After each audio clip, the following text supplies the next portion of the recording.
Welcome back. The undercover investigation into Landslide Productions began in 1999, and in the 2 years that followed, federal investigators found themselves traveling deep into the disturbing world of online child porn. And at the center of a huge, well-orchestrated online operation, husband and wife team Thomas and Janice Reedy, allegedly making millions off the backs of children. Now back to our story. Every time the case is mentioned, I can picture one image, that just automatically pops in my mind, and I'd like to get rid of that image someday. It's real troubling. The evidence collected during Operation Landslide continues to haunt former prosecutor Terry Moore. It's the kind of thing that you almost feel like you have to have, you probably ought to get some counseling, when it's over. But yet you got a job to do, so you try to look at the image long enough to satisfy yourself that it is child pornography, that it meets the legal definition, and then you just don't focus on that anymore. You focus on the other things that you need to prove the case.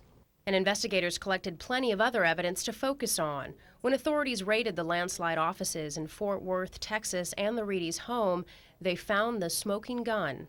We found business records that he downloaded at home where he worked, and on the desktop we found 70-plus images of child pornography.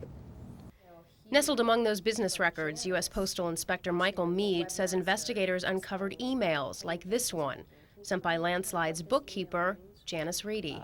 Janice was responsible for the money going to the webmasters, being distributed either through check or wire transfer. This email reads, "I sent out part of your wire today. Total of $98,441.78. Here she breaks down how much money each website generated for that month. Child rape, more than $17,000. Child God, more than $22,000. And for child, more than $23,600. The Reedys knew there was child porn. Did they create them? I don't know. Did they conspire to let people around the globe for money see them? You bet.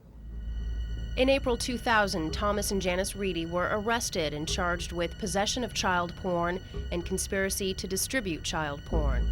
Both denied the charges, rejected a settlement offer, and found themselves in federal court. During the trial, the defense tried to downplay the Reedys' involvement, arguing they weren't the webmasters and did not create the content. Thomas Reedy never took the stand, but he told investigators he was actually protecting children, claiming Landslide was an adult verification service that kept children from accessing adult porn sites. The defense drew this analogy. The webmasters were like movie producers, responsible for the content. And Thomas Reedy, well, he simply worked at the theater taking tickets. He was not the ticket taker at a movie, he was a madam of a whorehouse. And that's really what he was. When the guys want to get in to see the girls, well, they're not going to do it unless they go through the madam first and they pay up, okay? And that's really more analogous to what the Reedys were. I believe that the government went too far in this instance. Wes Ball was Thomas Reedy's defense attorney at trial. He argues it wasn't Reedy's job to police the internet for illegal content, and Reedy was, in some ways, a victim of internet automation. If he cut a webmaster off, that webmaster could simply change their website name, reapply, re-sign up. The webmasters that were signed up with his service, it was all automated, and do the same thing under a different name. So he could chase that rabbit down the trail forever and never put a stop to it. What about the child porn banner? Those banners would rotate, and he simply was not responsible for that banner being there because it changed all the time and it was the product of someone else. So he didn't have child pornography on any of his web pages or anything that he had any responsibility to put up on the internet. This particular banner image is from the server. It was actually hard-coded on Thomas Reedy's server. Was Thomas Reedy really a wolf in sheep's clothing? Or, as attorney Wes Ball contends, did the government go too far? A jury would ultimately decide, and after less than 7 hours of deliberation, the verdict was in. They convicted Thomas Reedy of all counts. The jury convicted Janice Reedy of all counts except for one. Under the federal sentencing guidelines, the penalties proved unforgiving. In August 2001, 32-year-old Janice Reedy was sentenced to 14 years, and 37-year-old Thomas Reedy is ordered to spend 1,335 years or the rest of his life in prison.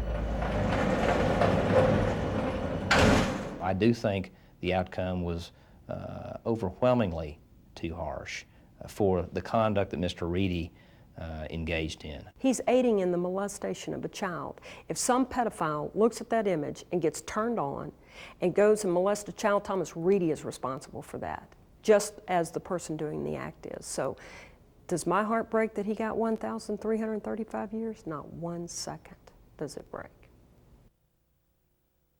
In putting this story together, Cybercrime made numerous attempts to interview Thomas Reedy on camera.